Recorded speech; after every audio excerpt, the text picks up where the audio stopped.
तुमच्यासोबत पण असं झालंय का?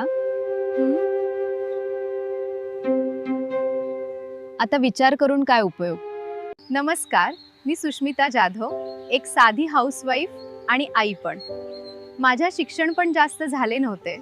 लहानपणी परिस्थिती खूप कठीण होती. आई वडील खूप कष्ट करत होते, पण शिक्षण पूर्ण करायला साथ मिळाली नाही.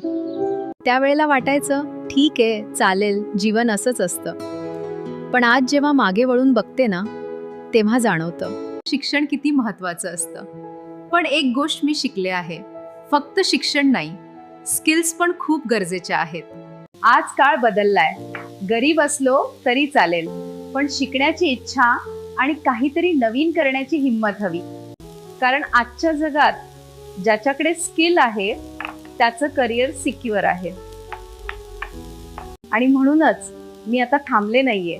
मी शिकते, नवीन गोष्टी करते आणि माझ्यासारख्या अनेक महिलांना सांगते, उशीर झाला तरी चालेल, पण सुरुवात करा.